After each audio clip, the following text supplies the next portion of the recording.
찬양대의 귀한 찬양 감사합니다.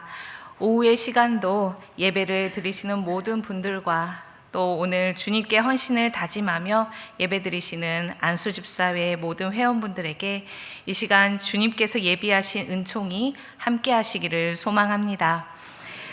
한 가지 질문을 드려보려 합니다. 우리 성도님들께서는 일하는 거 좋아하시나요? 네, 아멘이 나옵니다. 네, 일하는 거 좋아하시나요? 우리는 다양한 삶의 자리에서 일을 하며 살아갑니다. 그런데 일 혹은 노동이라고 하면 즐겁고 편한 느낌이라기보다 왠지 부담스럽고 피하고 싶은 그런 마음이 들 때가 더 많습니다. 출근이라는 단어만 들어도 한숨부터 나온다는 말을 종종 듣는데요. 월요병이라는 단어 잘 아시죠? 제가 설교를 준비하다가 흥미로운 사실을 알게 되었는데요. 이 월요병이라는 단어가 표준 국어 대사전에 실제로 등재되어 있다고 합니다. 사전을 그래서 제가 찾아보니까요. 이렇게 되어 있습니다.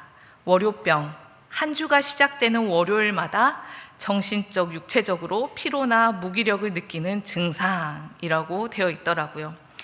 이렇게 사전에 실릴 만큼 많은 사람들이 공감하는 현상이고 보편적인 일이라는 것이겠지요. 누구나 한 번쯤은 이런 생각을 해봅니다. 일하지 않고도 잘 살 수 있으면 얼마나 좋을까? 저만 그런 거 아닌가요? 아멘 나오셨어요. 네. 요즘 아이들에게 꿈이 뭐냐라고 물어보면은 돈 많은 백수요, 아니면 건물주요, 이런 대답을 들을 때가 있습니다. 이러한 말에 웃고 넘기곤 하지만 한편으로는 마음이 참 씁쓸해지는 게 사실이에요. 그만큼 우리가 일이라는 것은 우리에게 즐거움이 아니라 견뎌야 하는 고통이고 벗어나고 싶은 것이라고 생각되어지고 있다는 것입니다. 우리 신앙인들에게도 일, 노동 하면 먼저 떠오르는 성경의 이야기는 창세기에서 죄로 말미암아 받은 형벌을 먼저 떠올립니다. 창세기 3장 17절에서는 하나님께서 죄를 지은 아담에게 이렇게 말씀하시죠. 땅은 너로 말미암아 저주를 받고 너는 내 평생에 수고하여야 그 소산을 먹게 될 것이다 라고 말씀하고 있습니다. 하지만 이 말씀은 노동 그 자체가 죄에 대한 형벌이다 라고 말씀하는 것은 아닙니다. 죄로 인해서 하나님과의 관계가 깨어지고 또 인간과 땅, 이 세상과의 사이에 그 조화도 무너져 버린 것이 사실입니다. 이전에 돌봄 가운데, 하나님의 돌봄 가운데 이 모든 피조 세계가 평화를 누렸다면 인간의 죄로 말미암아 이제 땅은 더 이상 순순히 열매를 내어주지 않고 인간은 땀을 흘리고 수고해야만 생존할 수 있게 되는 그런 죄의 결과를 받게 된 것이죠. 이같이 인간이 느끼는 노동의 고단함과 불확실함, 또 땀 흘림의 모든 어려움이 바로 죄의 결과라는 것입니다. 그러나 본래 노동은 하나님께서 주신 축복이었습니다. 창세기 2장을 보면요, 아직 죄가 들어오기 이전에 하나님께서는 인간에게 일을 맡기십니다. 창세기 2장 15절인데요 이렇게 기록하고 있습니다. 여호와의 하나님이 그 사람을 이끌어 에덴 동산에 두어 그것을 경작하며 지키게 하시고 라고 기록합니다. 즉 노동 자체는 인간에게 짐이나 형벌이 아니라 하나님과 함께 이 창조 세계를 돌보는, 그렇게 살아가도록 하신 하나님의 은혜인 것입니다. 이 은혜 가운데 아담은요, 하나님께서 지으신 모든 피조물에게 이름을 지어줍니다. 이름을 짓는다는 것은 단순히 부르기 위한 명칭을 붙이는 일이 아니었습니다. 이런 유명한 시가 있지요. 김춘수 시인의 꽃이라는 시에는 이렇게 표현합니다. 내가 그의 이름을 불러주기 전에는 그는 다만 하나의 몸짓에 지나지 않았다. 내가 그의 이름을 불러주었을 때 그는 나에게로 와서 꽃이 되었다. 라는 내용이 있습니다. 이같이 이름을 짓는다는 건 그 존재를 주의 깊게 바라보고 또 어떤 존재인지 이해하고 마음을 주는 그런 관계를 맺어가는 것입니다. 이처럼 아담이 이름을 짓는 일은 그저 해야 하는 노동이 아니라 세상과 관계를 맺고 그 질서를 세워가며 생명을 돌보는 그 하나님의 일을 함께 했다는 것이지요. 이처럼 노동은 단순한 수고나 애씀이 아니라 하나님께서 세상과 피조물과 연결하는 그런 아름다운 또 은혜로운 행위이고 인간에게 주신 축복이자 사명이었던 것입니다. 오늘 본문에서 사도 바울은 자신을 그리스도의 일꾼이라고 표현합니다. 여기서 일꾼이라는 단어는 헬라어로 휘페레테스라고 하는데요. 이 단어의 본래 의미는 아래에서 노를 젓는 자라고 합니다. 배가 있으면 그 배의 밑창에서 주인의 지시에 따라서 방향을 조정하여 노를 젓는 그런 종, 노예를 뜻하는 것입니다. 고대의 배인 갤리선, 이것은 선장이 위에서 오른쪽으로 왼쪽으로 이렇게 외치면 그 명령 가운데 밑에서 노를 젓는 이들이 복종하여서 배를 그쪽으로 움직이는 이런 운행이 되었습니다. 바울이 말하는 일꾼됨이라는 것은 단순히 일을 하는 것이 아니라 하나님의 뜻에 순종하여 또 배에 노를 젓듯 자신의 자리에서 충실히 그 맡은 바를 감당하는 자를 말하는 것입니다. 그런데 만약 이 일꾼들이 자신이 판단하여서 자신의 뜻대로 노를 젓는다면 어떻게 될까요? 각자 다 아무 곳으로나 자기가 원하는 대로 노를 짓는다면 그 배는 방향을 잃어버리고 또 표류하고 말 것입니다. 사사기 21장 25절을 보면 이렇게 기록하고 있습니다. 그때 이스라엘에 왕이 없으므로 사람이 각기 자기의 소견에 옳은 대로 행하였더라 라고 말씀하고 있습니다. 사사기 시대의 이스라엘 백성들은 하나님의 구원의 역사 가운데 출애굽하여서 하나님께서 약속하신 땅, 그 가나안 땅에 들어와 이제 평화를 누리며 살아가게 되었습니다. 그러면 이곳에서 하나님의 구원에 감사하며 또 하나님께서 주신 계명을 쫓아 살아가야 했을 터인데 하나님께서 주신 삶의 지표인 그 계명은 나 몰라라 하고 각 지파와 개인이 자신이 좋을 대로 자신의 판단대로 자신의 뜻대로 행하였습니다. 그 결과 이스라엘 공동체는 혼란과 죄 가운데 빠지고 말았습니다. 세상에는 수많은 일이 있고 우리는 많은 일을 하며 살아갑니다. 그런데 그 목적이 그저 생계를 위하여 아니면 나의 욕심을 채우기 위하여서나 아니면 돈만 보고 돈 벌기 위한 일로 혹은 사람의 인정을 받기 위하여 일하고 있지는 않습니까? 우리는 때로 이런 것들을 위해 하루를 보내고 또 그렇게 살아야 한다고 생각합니다. 하지만 바울이 자신을 그리스도의 일꾼이라고 부를 때 그 말 속에는 나는 내 뜻대로 일하지 않는다. 오직 그리스도의 명령과 그 뜻을 따라 움직인다 라는 고백이 담겨 있음을 우리가 기억하면 좋겠습니다.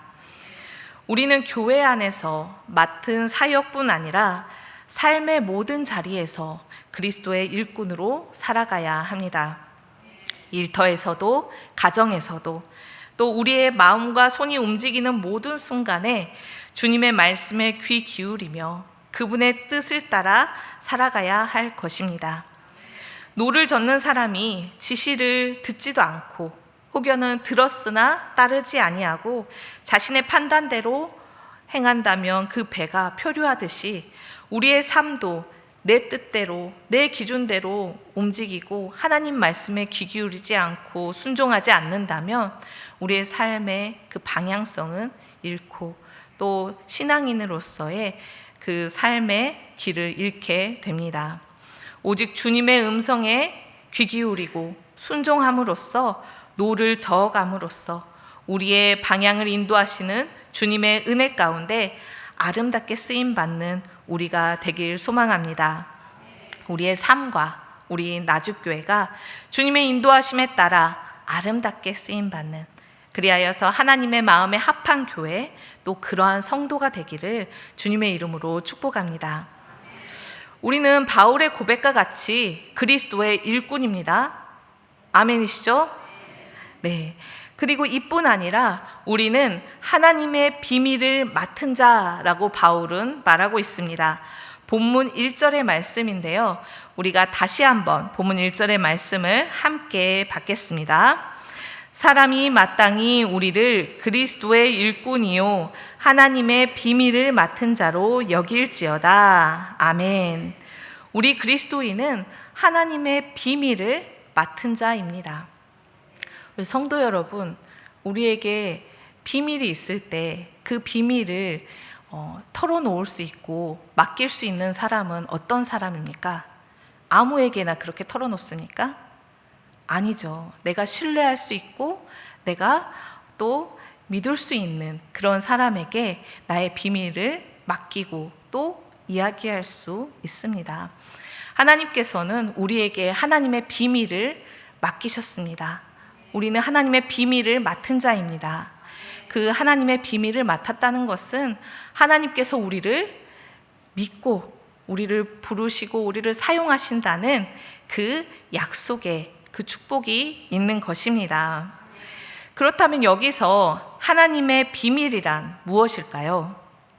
이 비밀은 단순히 숨겨진 것, 또 감추어진 것을 뜻하는 것이 아니라 하나님께서 우리에게 계시하신 그 구원 계획, 또 그리스도 안에서 이루어지는 그 하나님의 구원 사역을 의미합니다. 골로새서 1장 27절 하반절에서는 다음과 같이 말씀합니다. 이 비밀은 너희 안에 계신 그리스도니 곧 영광의 소망이니라. 아멘. 하나님의 비밀은 우리 예수 그리스도이십니다. 우리를 구원으로 인도하는 이 복음이 하나님의 비밀인 것입니다. 이 복음을 비밀이라고 표현한 이유는 인간의 힘으로나 인간의 지혜로는 찾을 수 없는 것이기 때문입니다. 그리고 이해할 수도 없습니다. 오직 이 복음은 하나님께서 드러내신 계시를 통해서 또 하나님께서 우리에게 허락하신 은혜를 통해서 알 수 있고 깨달을 수 있는 것입니다. 때문에 바울이 말하는 하나님의 비밀을 맡은 자라는 것은 단순히 성경 지식을 많이 아는 그런 사람이나 또 교회 안에서 일정한 직책이나 종교적 권위를 가진 사람을 말하는 것이 아닙니다. 이것은 하나님께서 맡기신 복음의 사명을 가지고 있는, 그리고 이 복음의 사명을 가지고 자신의 삶과 그 자리에서 충실히 수행해 나가는 사람을 뜻하는 것입니다. 이는 모든 그리스도인이 일터와 가정 또한 공동체 안에서 감당해야 하는 또 하나님의 부르심이기도 합니다. 바울은 이처럼 자신을 그리고 자신과 함께 동역하는 자들을 그리스도의 일꾼이요 하나님의 비밀을 맡은 자로 여길지어다라고 말합니다. 여기서 여기다라는 것은 그렇게 생각하라, 그렇게 간주하라는 것입니다. 이 표현은 우리가 단순히 이렇게 생각해도 좋다라는 정도가 아니라 반드시라는 뜻이 있습니다.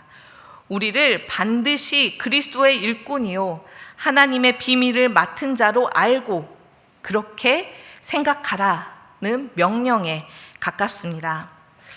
제가 21살 때쯤이었던 걸로 기억합니다. 청년으로서 이제 교회를 섬기고 또 여러 가지 사역을 감당하고 있을 때였는데요. 어느 날 청년부 담당 목사님께서 저에게 이렇게 말씀을 하시는 겁니다. 이제 수요 예배를 좀 잘 지키라고, 수요 예배에 참석을 하라고 말씀을 주시는데, 그때 저의 반응이 제가요? 제가 수요 예배를요? 왜요? 라는 이런 반응이 나왔습니다. 왜냐하면 수요 예배는 제가 나가는 예배가 아니라고 여겼던 거예요. 수요 예배는 어른들이 드리는 예배니까 청년인 제가 그 수요 예배에 참석하는 것이 저랑은 상관없는 것이라고 생각했던 겁니다. 사랑하는 성도님들, 우리는 내 자신을 어떻게 여기고 있습니까? 나는 주일 낮 예배만 드리는 자로, 혹여는 주일만 교회에 나와 예배하고 사역하면 되지, 사역은 한 가지면 충분하다는 생각이나 교회 안에서만 거룩하면 된다는 생각으로 내 삶은 구별되지 않는 모습을 살아가지는 않습니까? 이렇게 무의식적으로 자신의 모습을 제한하여 나는 이런 사람이다 라고 여기며 신앙생활을 하지는 않는지 돌아보길 원합니다. 오늘 하나님께 드리는 안수집사의 헌신예배의 자리는 우리를 그리스도의 일꾼이요 또 하나님의 비밀을 맡은 자로서의 그 부르심을 확인하고 또 그 부르심 가운데 아멘으로 순종하고 헌신으로 나아가는 자리입니다. 안수집사로 세움을 받았다는 것은 단순히 직책을 맡는 것을 의미하지 않습니다. 그것은 그리스도의 일꾼으로서 주님의 말씀에 온전히 순종하며 하나님께서 맡기신 복음을, 그 복음의 사명을 가지고 삶으로 증명하겠다는 그런 결단을 하나님께 올려드리는 것입니다. 안수집사님들 뿐만 아니라 우리 모두가 이 자리에서 각자의 마음과 삶의 모습을 되돌아보면 좋겠습니다. 그저 내가 여기는 그런 신앙의 모습이 아니라 나는 과연 하나님께서 나에게 맡겨주신 그 사명을 얼마나 신실하게 감당하고 있는가, 내가 좋을 대로가 아닌 하나님의 말씀에 충성하며 복음으로 살아가고 있는지를 성찰할 수 있는 은혜가 있기를 소망합니다. 그리스도의 일꾼, 하나님의 비밀을 맡은 자에게 가장 중요한 덕목은 무엇이겠습니까? 바울은 오늘 본문 2절에서 다음과 같이 말씀합니다. 함께 2절의 말씀을 받겠습니다. 그리고 맡은 자들에게 구할 것은 충성이니라. 아멘. 일꾼에게 요구되는 것은 세상적 지혜도 아니고 학문이나 지식, 또한 가문이나 그런 권력이 아닙니다. 인간적 판단에 있어서 가치 있는 것이 중요한 것이 아니라 하나님께서 우리에게 바라시는 것은 바로 충성인 것입니다. 우리가 충성이라는 단어는 어디에서 많이 씁니까? 네, 군대지요. 네, 군대에 대해서야 저보다 우리 안수 집사님들 또 여기 계시는 남자 성도님들께서 더 잘 아실 거라 생각합니다. 충성이란 무엇인가요? 단순히 말 잘 듣고 일을 열심히 하는 것, 그것이 아니라 충성은 그 지시한 그 명령에 그대로 순종하는 것, 신실하게 그것을 이루어가는 것을 말합니다. 본문에 쓰인 충성, 이 단어는 헬라어로 피스토스라고 하는데요. 여기에는 믿을 만한 또 신실한이라는 뜻이 있습니다. 즉 충성이란 맡겨진 일, 그 사명을 내 생각이 아닌 명령하신 하나님의 뜻을 끝까지 신뢰하며 지켜내는 사람, 하나님 앞에서 흔들림 없이 자신의 책임을 감당하는 것이 충성이요, 이와 같은 사람이 바로 충성된 일꾼인 것입니다. 이 충성은 크고 대단한 일이 아니라 우리의 작은 일상에서부터 시작되어야 합니다. 눈에 띄지 않는 사소한 섬김이어도, 또 보이지 않는 곳에서의 헌신이, 그리고 내 의지와 욕심보다 하나님의 뜻을 우선시하여 선택하는 모든 행동들이 모일 때 하나님께서는 이러한 충성된 자에게 더 큰 하나님의 사명을 감당하는 큰 일꾼으로 사용하실 줄 믿습니다. 충성된 일꾼은 큰 일을 위해 특별한 능력을 가진 사람이 아니라 주어진 자리에서, 하나님께서 맡기신 그 자리에서 하나님께 신실하게 서는 사람임을 기억하길 원합니다. 그렇다면 우리의 충성됨을 판단하시는 이는 누구실까요? 그렇죠. 바로 하나님이십니다. 본문 4절을 보면 바울은 나를 심판하실 이는 주시니라 라고 말합니다.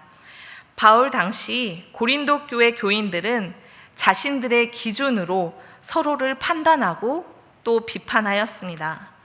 눈앞의 결과가 어떠한지에 따라서, 또는 그 사람의 지식이나 또 설득력 있게 복음을 전하는지, 이런 기준으로 서로를 판단하여 잘했다 못했다 이렇게 한 것이죠. 바울은 이러한 판단은 옳지 않다라고 말합니다. 그리고 본문 5절에서 다음과 같이 말합니다.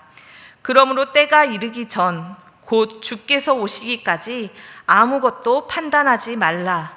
그가 어둠에 감추인 것들을 드러내고 마음의 뜻을 나타내시리니 그때 각 사람에게 하나님으로부터 칭찬이 있으리라. 아멘. 또한 바울은 3절에서도 나도 나를 판단치 아니한다 라고 말하면서 자신의 판단 역시 절대화하지 않는다고 말합니다. 우리는 하나님의 일을 함께 감당하며 또 그 동역 가운데 서로 권면하고 또 가르칠 수 있지만 그 최종적인 결산은 하나님 앞에서 이루어진다는 것을 늘 기억해야 합니다. 바울은 주가 오실 때에 어둠에 감추어진 것들이 드러나고 우리의 마음의 뜻이 나타날 것임을 말합니다. 이는 두 가지의 의미를 가지는데요. 하나는 경고의 의미가 있습니다. 지금 누군가가 교만함 가운데 다른 이들을 함부로 판단하고 정죄한다면 언젠가 그 태도가, 그 마음의 동기가 드러날 것이라는 것입니다. 그리고 또 하나의 의미는 위로의 의미가 있는데요.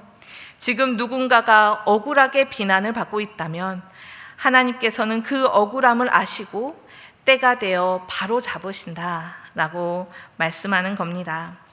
그러므로 우리는 우리에게 맡겨진 사명을 신실하게 감당할 때에 사람의 눈에 보기에 좋을 대로가 아닌 하나님 보시기에 좋은 대로 충성할 수 있기를 원합니다.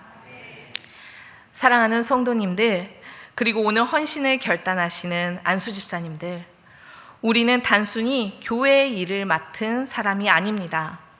우리는 그리스도의 일꾼이요 하나님의 비밀을 맡은 자입니다.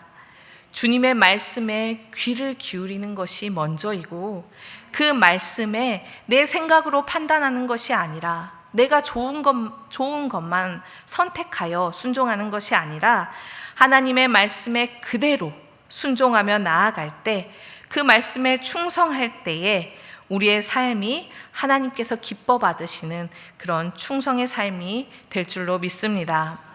이와 같은 충성된 일꾼은 하나님의 은혜 가운데 복을 누리며 또한 마지막 날에 잘하였다 충성된 종아라는 칭찬을 듣게 될 것입니다. 우리의 인간의 죄성, 이 본성은 일을 하는 것을 버거워하기도 하고 또 지치고 낙심될 때도 있으며 하기 싫은 마음이 들 때도 있습니다. 하지만 기억하십시오. 우리에게 주신 사명, 하나님께서 우리에게 허락하신 그 일은 하나님께서 우리에게 복을 주시기 위하여 우리에게 주신 모든 일인 줄 믿습니다. 우리가 이 하나님의 복을 누리며 마지막 날에 하나님께 칭찬을 듣는 그런 우리 나주교회 공동체, 또한 우리 안수집사회가 다 되기를 주님의 이름으로 축복합니다. 함께 기도하시겠습니다. 언제나 우리에게 은혜를 베풀어 주시는 하나님, 오늘 이 시간 우리를 불러주시고 그리스도의 일꾼으로 하나님의 비밀을 맡은 자로 세워주시니 감사합니다. 주님, 우리가 맡은 자리와 사명 속에서 내 뜻이 아니라 주님의 뜻을 따르는 참된 충성의 삶을 살게 하옵소서. 사람의 인정보다 주님의 칭찬을 구하게 하시고 보이는 열매보다 보이지 않는 순종을 기뻐하는 그런 마음을, 그런 믿음을 허락해 주옵소서. 특별히 헌신을 결단하시는 안수 집사님들에게 하늘의 지혜와 성령의 능력을 부어주셔서 그 섬김의 자리마다 예수 그리스도의 향기가 드러나게 하옵소서.